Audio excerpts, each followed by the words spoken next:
Licence ഇല്ലാത്തവർ boat ഓടിക്കുന്നത് അപകടം ക്ഷണിച്ചു വരുത്തുമെന്ന് അറിഞ്ഞിട്ടും കൊച്ചിയിൽ ഇപ്പോഴും പലയിടത്തും ഇത്തരം നിയമലംഘനങ്ങൾ നടക്കുന്നുണ്ട്. തേവര ഫെറി കുമ്പളം റൂട്ടിൽ സർവീസ് നടത്തുന്ന യാത്രാ ബോട്ട് ഓടിക്കുന്നത് ബോട്ട് കരയിലേക്ക് വലിച്ചു കെട്ടുന്ന ലസ്കറാണ്. ലസ്കർ ബോട്ട് ഓടിക്കുന്ന ദൃശ്യങ്ങൾ റിപ്പോർട്ടറിന് ലഭിച്ചു. കൊച്ചി തേവര ഫെറിയിൽ നിന്നും കുമ്പളത്തേക്ക് സർവീസ് നടത്തുന്ന യാത്രാ ബോട്ടാണിത്. ഒരേ ദിവസം തന്നെ മണിക്കൂറുകളുടെ വ്യത്യാസത്തിൽ ബോട്ടിൽ 2 ഡ്രൈവർമാർ.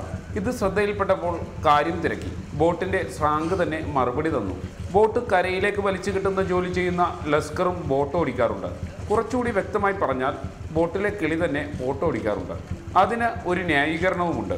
ഇപ്പോൾ സ്രാങ്ക് ഇല്ലാത്തൊരവസ്ഥ സിറ്റുവേഷൻ ആണെങ്കിൽ ലസ്കറിന് എടുക്കുക.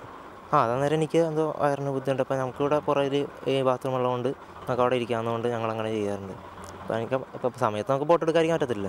അപ്പോൾ ഞാൻ പറഞ്ഞു ബോട്ട് എടുക്കുക, ഞാൻ ഇത് കഴിഞ്ഞിട്ട് ഞാൻ വരാമെന്ന് പറഞ്ഞു. ലസ്കറിന് ബോട്ട് ഓടിക്കാൻ അനുമതിയില്ല എന്നിരിക്കെയാണ് ഈ കടുത്ത നിയമലംഘനം. 40 വർഷത്തിലധികം പഴക്കമുള്ള ഈ ബോട്ടിൽ ഇത്തരം നിയമലംഘനങ്ങൾ ഏതു സമയത്തും ഒരു അപകടം ക്ഷണിച്ചു വരുത്തും. ദിവസവും 1000-ലധികം പേർ യാത്ര ചെയ്യുന്ന ബോട്ടിന്റെ കരാർ കഴിഞ്ഞ 11 വർഷമായി കണ്ണൻ ബോട്ട് സർവീസ് എന്ന കമ്പനിക്കാണ്.